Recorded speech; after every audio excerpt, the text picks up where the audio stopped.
Omulabirizi w'obulabirizi bw'emityana kitaffe mu Katonda Bishop Dr. James Bukomeko Ssaalongo akubye tuli mu nteekateeka y'okuwa abaaliko basipiika baakuna emmotoka ezaabaweereddwa ku ntandikwa ya wiiki eno nga zino za kubayambako mu kuddukanya emirimu egy'enjawulo. Nga gye nalabyeko simanyi oba nagirabye nzekka nga abaaweerezaako nga basipiika baweebwa emmotoka ez'ebbeeyi. Nze ku lwange tekyandibadde kibi naye ekiseera nnyinza okugamba nti si kituufu.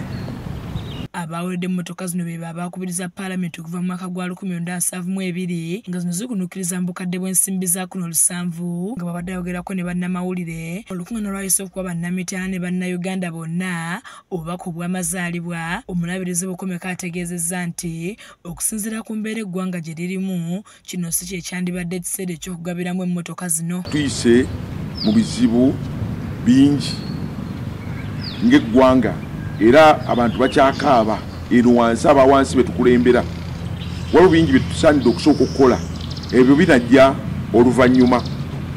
Si kubanga saagaliza naye nsuubira abo bebawadde emmotoka ez'ebbeeyi baliko yadde okusinga abantu abankuseere abayita mu kusoomooza okungi.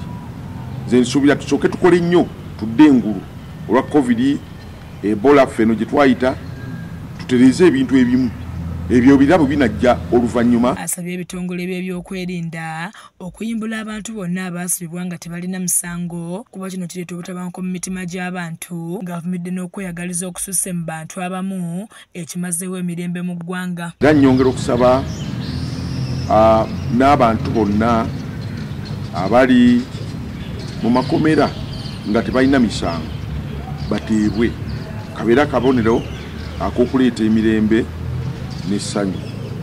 Abo abakwatiddwa olw'ensonga zonna oba ebyabufuzi oba nsonga ndala batwalibwe mu kkooti z'amateeka bawozesebwe.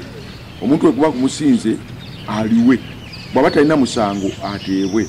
Nyongera okusaba n'omutima ogw'okweyagaliza nagwo gukendeere mu bantu baffe kubanga bireeta obutabanguko ne bijjawo emirembe. Bw'atuuse ku nsonga y'ekibbattaka n'okusaanyaawo obutonde bw'ensi avumiridde ebikolwa bino by'agamba nti byakuleka eggwanga lino mu katyabaga akatagambika. Abantu nga batwala ettaka ly'abalala naye nga tebafuddeeyo abalala bwe bagenda kuyisibwa. Abamu bafudde, abamu ne bakuwa ne pressure olwabo abajja ne batwala ettaka lyabwe ng'ate tebalina gye baddukira. Abamu bagezezaako okuwanjaga. Maria Monica Nakasumba yakusakidde eggulu lino ku lwa KSTV agaleero.